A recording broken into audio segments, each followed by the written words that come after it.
Hello, everyone. Once again, my boredom has taken over me, and I've decided to Colin and I made up a webcam challenge out of our boredom. We decided to take one of those Facebook movie photo challenges and convert them into a webcam challenge. We've broken them up into two parts. First 15, into two parts. 15 and 15 goes, 15 plus 15 is 30. Yes, I'm so I got my paper with the first 15 on it. I didn't make a script because I always end up spending more time on the script than the video, so pretty much I'm winging this one. I got a few movies that I potentially might be showing off, but pretty much I'm winging it and trying not to ramble for too long, but you know how I am. Alright, so the first one. Best movie you saw last year. Well, I am one of the many people who loved. Where are you? Fuck.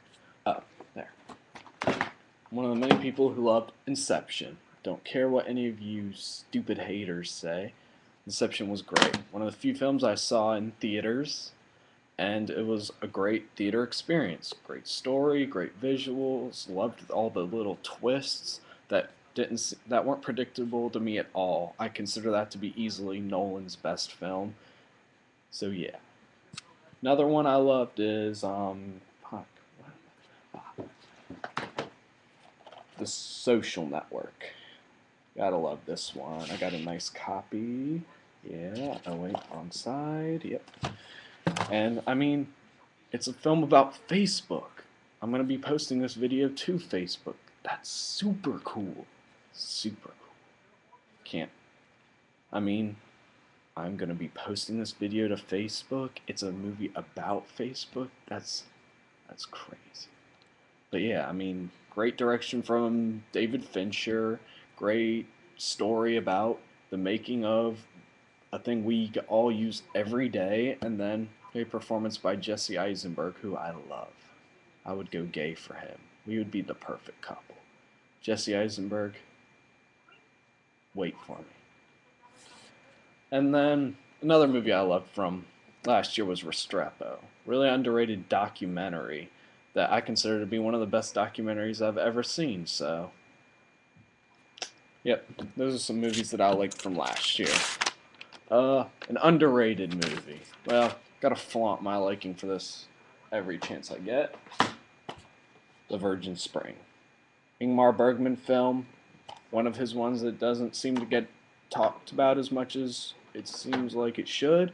I loved it. It's right up there as my favorite with Cries and Whispers. Right up there with it, which Cries and Whispers is amazing. One of the best movies of the 70s I've seen. And then, what is another movie? And then, what's this one? Eastern Promises. I'm pretty much going by the group opinion because I mean this movie was acclaimed. I mean it was nominated for awards, but I mean nobody in the group ever seems to talk about it. Eastern Promises is easily one of Cronenberg's, in my opinion, his best film. Viggo Mortensen's best performance and a performance by Vincent Castle that gets overlooked, which is one of his best. So Eastern Promises is all in all a wonderful film. Then underrated. A movie that makes you really happy. Really happy. Well, I'll say Amelie because I saw that movie about a year ago, and that was just a fun movie. I mean, just a good love story, really full of humor. I mean, it was a really fun movie. Then The Princess Bride. I grew up on that movie. I've watched that movie so many times, and that movie is just one of the most harmless, genuinely fun movies you'll ever watch. I mean, it's just a completely enjoyable experience. A movie that makes you really sad. This is my topic. I watch a lot of sad, pessimistic films. And one of my top is Breaking the Waves. It is my favorite film by Lars von Trier, and for all of you who want to really explore him, that should be at the top of your list. Probably, I actually say watch that as his first, because that's his, that is before that is one of his less pessimistic films where you can actually see like sheds of hope, where he actually has like faith in that movie instead of really pessimistic and full of hate like Dogville and Antichrist, which are incredible films, but they're really dark. Even Melancholy is a movie about depression. So, I mean, Breaking the Waves actually, it's still really sad, probably more genuinely sad than those other ones I said, but it's full of hope and love, and it's not pessimistic at all. Then another one, Brokeback Mountain. God, that movie makes that is the closest I've ever come to crying in a movie is at the end with Heath Ledger. Breaks my heart every time. Uh, then there is a new one I've watched, Fox and His Friends, Rainer Werner Fassbender movie, and I mean, that's like it's pretty much Fassbender creates this character who you can't help but love, but this character just gets continuously fucked over by post-war upper-class German society, and it's just really sad film, but I mean, it's really well done. Uh, Favorite love story? Well, I gotta flaunt this my liking for this movie too. Where are you? Where are you? Where are you? Oh, you whore. Ollie Fear Eats the Soul. Another Rainer Werner Fassbender movie about the marriage between a middle-aged German woman and a young Arabic man who's at least 20 years her junior, and just it studies the like prejudice and just this racial intolerance between the German society and their struggle to keep their pure love together. So I mean, really great love story. Then I mean, Breaking the Waves is a good one too, but I've already talked about that one. Love stories. Oh, Never Let Me Go. I watched that last night, and I'm still running off emotions on that. Confirmed my crush on Carey Mulligan. Andrew Garfield was had one of his deeper performances, and I mean, just full of a lot of like deep, like really, really makes you question about the state of the world and all of that good stuff, and a great love story. All right, favorite, yeah, favorite made-for-TV movie. Well, I haven't seen hardly any made-for-TV movies. I've seen like mini-series as like Band of Brothers is my favorite. I still haven't fully watched Generation Kill. Those are mini-series. Um, I do happen to have Carlos. I mean, it's a three-part mini-series put together to make a 5-hour film, and I mean, I've only watched about 45 minutes of it, but I have a feeling I really like that. And then I'm also about to get Berlin Alexander Platz, another Fassbender film that was a TV series put together to make a 15-hour film. So I'm going to be getting that for Christmas. So yeah, that's another made-for-TV movie that I plan on watching. Uh, the most surprising twist or ending.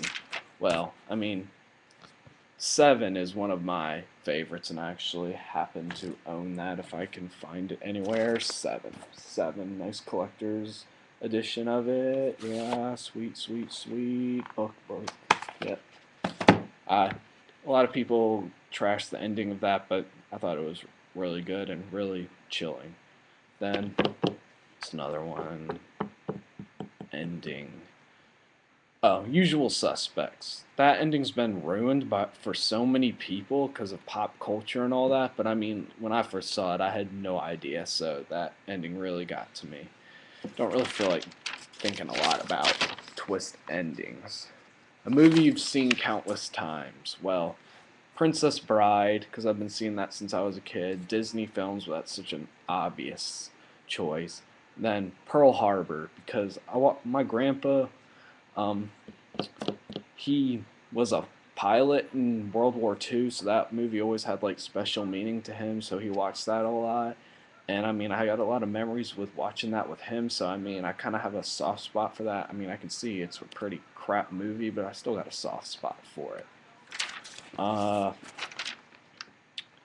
Movie with the best score: 2001: A Space Odyssey, countless silent films like Sunrise, A Song of Two Humans, Metropolis, Nosferatu. I mean, mass classic films like Gone with the Wind. I mean, just lots of them.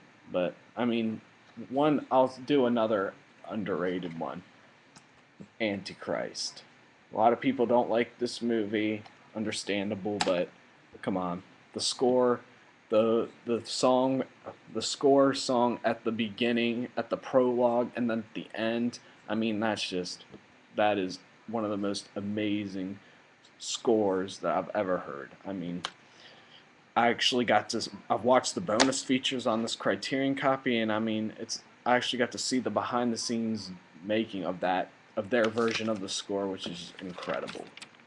Uh, Favorite classic movie? Well, classic is such a broad term, but I'll just throw some out. Gone with the Wind, Grapes of Wrath, uh, Psycho. Uh, Classic is such a broad term because I mean even The Godfather is considered classic. When you consider a '70s film classic, that really broadens up its meaning. So, Gone with the Wind is one of my favorites. A movie that changed your opinion about something.